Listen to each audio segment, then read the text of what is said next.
Hola, ¿cómo están todas y todos? Bienvenidos a su programa Remate, donde diferentes voces, diferentes mentes nos terminamos reuniendo para poderles dar un análisis, pero sobre todo una reflexión propia de los temas más importantes que hemos visto durante la semana. Y por supuesto, pues nos encontramos ahorita, aquí su amiga Miriam Ladrón de Guevara y Itzi Lozano. Y bueno, durante esta semana yo creo que uno de los temas que hemos estado dándonos cuenta que está muy viento en popa, todo el mundo comentando, seguido en todos los medios de comunicación muy presente, es el tema del regreso de los talibanes a Afganistán. Y en donde hemos visto distintas escenas de donde han sido de repente hechos desgarradores, de ver cómo madres se separan con hijos, de ver cómo mujeres están corriendo, personas que hasta terminan cayendo de los aviones tratando en un último intento de salir del país, ¿no? Pero pues realmente terminamos de entender cuál es la situación o qué es lo que se está viviendo en Medio Oriente, por qué estas personas están viviendo como en ese nivel de angustia. ¿O tú qué es lo que opinas, Ixi? Más o menos, Mira, ¿qué es lo que tú has visto? Hay que entender, además, obviamente, porque toda esta historia empieza desde el 2001, ¿no? Y vamos a ser honestos, en el 2001 yo estaba en la secundaria, estaba en segundo, tercero de secundaria, ¿no? Entonces, obviamente, hay toda una generación que no entiende qué pasó en el 2001, es como un hecho histórico, ¿no? Que Al Qaeda derrumba las Torres Gemelas en Nueva York. Es ahí que empieza a surgir el tema de Afganistán. La realidad es que antes no sabíamos, yo creo que la mayoría, ni qué onda con Afganistán, ni qué eran los talibanes, sino es hasta este momento que Estados Unidos, a partir de este ataque terrorista, que hay que entender que es Al Qaeda, ¿no? Que Al Qaeda no son 100% talibanes, son pakistaníes talibanes, ¿no? Y es toda una organización terrorista. Entonces derrumban las Torres Gemelas, Estados Unidos voltea y dice... Afganistán es el lugar en donde los tienen escondidos, ¿no? A todos los líderes terroristas. Mandan a sus tropas. Yo me acuerdo perfectamente, ¿no?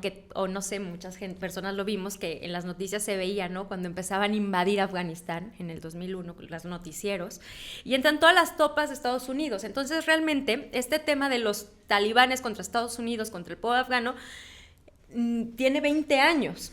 Durante 20 años, o sea, todavía hasta el año pasado, Afganistán estaba protegido por Estados Unidos. Las tropas de Estados Unidos protegían a Afganistán conforme a este atentado terrorista. ¿Qué pasa? Donald Trump, antes de finalizar su encomienda, firma un pacto con los talibanes diciendo, ok, yo quito al ejército estadounidense de Afganistán, pero ustedes a cambio tienen que asegurarme que no va a haber ataques terroristas, que no va a haber nada de esto. Entonces, ¿qué hacen? Firman este pacto, pero hay que entender que los talibanes siguen el Islam o la religión Islam muy, muy, muy, muy radical, ¿no? Entonces, ¿qué hay dentro de este islamismo? Hay una palabra que se llama yihadista, ¿no? Son los yihadistas. La yihadista, exactamente, que viene desde la Torá, desde el libro que habla que debe de haber una guerra militarizada en contra de un malvado, Bueno, ¿no? hasta donde yo entiendo, el término yihadista y lo que es yadi en sí viene del término dentro del Islam de esfuerzo. Entonces es como una interpretación más realizada a su palabra o a su religión, en el cual ven el esfuerzo de defender su religión a costa de lo que sea. A costa de lo que sea. Pero que realmente pues no es una situación así como tú dices, en todos los casos, pues, así sea hasta aquí en México, que hay muchísimo el esquema del catolicismo, pues el fanatismo termina siendo un extremo nada benéfico para la sociedad, y pues lo estamos viendo acá, nada más que acá lo llevan todavía al extremo. A la 10ª potencia, o sea, porque simplemente en el momento de lo de las Torres Gemelas, hasta el haber atentado, y no han sido únicamente este tipo de atentados, han existido otros atentados,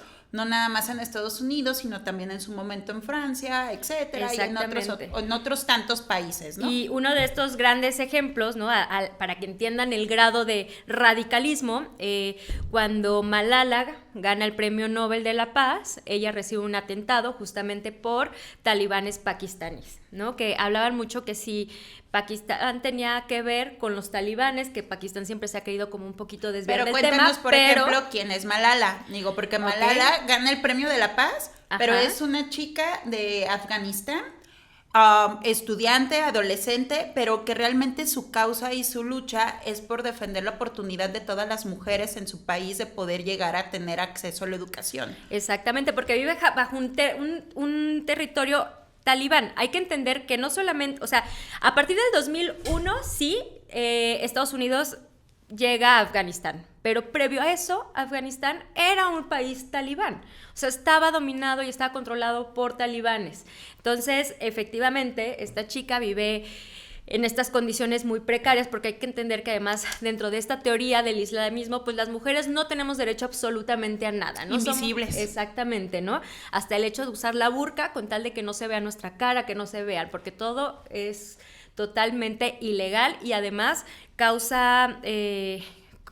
hasta lapidaciones que te terminan condenando y que mueras en público. O sea, pongamos un ejemplo. Si de repente tu hijo está llorando de hambre y quieres salir a comprar algo para alimentarlo, no puedes salir si no es que vas acompañada, de algún varón. Y debe de ser de algún varón cercano a tu familia, porque si es un varón vecino, o sea, no, de plano también te terminan apedreando, te terminan lapidando, etcétera. Digo, y esos son algunos de los ejemplos extremos en la situación de nosotras las mujeres, pero no es nada más con nosotras, o sea, hay también otras circunstancias en las cuales hasta mutilaciones del cuerpo, dependiendo de señalamientos, claro, etcétera, ¿no? La infidelidad es un castigo, ¿no? Y que se paga además con penas corporales. También el robo. De hecho, ellos por eso pueden alcanzar gran popularidad dentro de Afganistán, porque venían de otro tipo de regímenes, entonces ellos empiezan a hablar sobre... casualmente, ¿no? Sobre el tema de que no haya corrupción, que todo sea para todos, pero bueno, traen esta corriente, como dijimos, ¿no? Muy, muy fuerte del tema religioso y empiezan ahí a hacer, pues, todo este contexto un poco más complejo. La realidad es que es un tema muy, muy delicado porque hay millones de afganos que siguen viviendo ahí.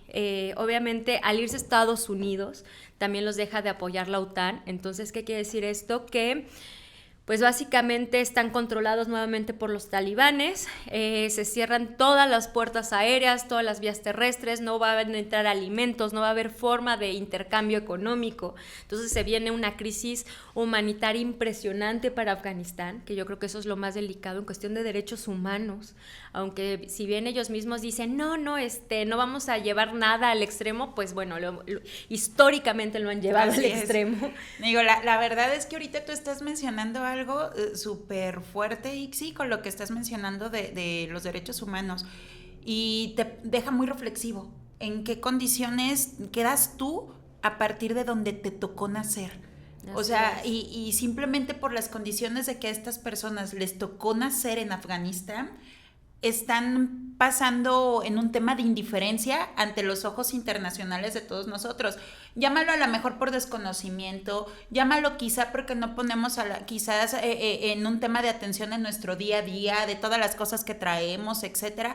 Pero hay circunstancias y hay condiciones en lo que nos está demostrando Afganistán de que en cualquier momento puede haber retrocesos, lamentablemente, de forma severa hacia tus derechos. Y que si nosotros como ciudadanos no cuidamos, si nosotros no terminamos tratando de ver de qué manera no nos vulneren y no terminen llegando de repente personas extremistas de pensamiento y que con ese discurso terminen ganando adeptos, como es el caso ahí en Afganistán, pues realmente terminamos todos siendo presas del fanatismo y por tristeza todavía más allá, de lo que terminan a veces sentenciándonos hasta nada más por un señalamiento, que es lo que sucede allá, ya sin juicios, sin ningún proceso probatorio, sin nada. Si a un vecino se le ocurrió nada más decir de, él robó, te agarran entre toda un grupo de personas, te empiezan a apedrear y hasta que te mutilan partes del cuerpo. O sea, de verdad, es estar en la Santa Inquisición en su momento. Y efectivamente, ¿no? Y es por esto que uno de los temas que más aborda toda la gente es justamente la del asilo político. Y por eso vemos tantas imágenes de padres entregando a sus hijos para no entregarlos a las condiciones tan lamentables que se vienen para este país. Para tratar de liberarlos, ¿no? Dentro de ese esquema. Qué fuerte que el amor de un padre se termine traduciendo en desprenderse de ti y de saber o esperar que en un futuro en la vida te toquen mejores condiciones de las que te pueden tocar ahí, así sea lejos de él o de ella, ¿no? Entonces, son cuestiones lamentablemente extremas y que ponen por demás nuestra sensibilidad como seres humanos, y que, reitero, es para que podamos hacer hasta un análisis de nuestras propias condiciones de vida, pero no nada más para agradecerlo, sino también para ver de qué manera seguimos contribuyendo, porque es bien fácil nada más ser activistas en temas de redes sociales, pero pues qué es lo que terminamos haciendo también en otras situaciones de contribución. Hay, hasta donde yo sé, ahorita distintas asociaciones que están instaladas en Afganistán, viendo de qué forma están escondidas, etcétera, tratando de ver de qué forma van recibiendo recursos económicos, temas de alimentos, muchas cosas, todo lo que se pueda terminar donando para tratar de ayudar a todas estas mujeres que realmente pues van a terminar ahora sí que cubiertas de un manto de invisibilidad. Entonces hay que ver de qué forma podemos ir contribuyendo, hay que ver también de qué manera nos seguimos informando, porque, reitero, de una u otra manera ya hay muchos que están pidiendo asilo político aquí, y que no deja de ser de que en dado momento México, que siempre ha sido un país pacifista, de puertas abiertas, generoso, etcétera, vamos a tener que empezar a convivir primeramente con varias personas que pues a final de cuentas vienen de este tipo de regímenes, ¿no? Pues sí, pues esperemos que en el transcurso de los días esta situación cambie y que tengamos buenas noticias, ¿no? Esperemos.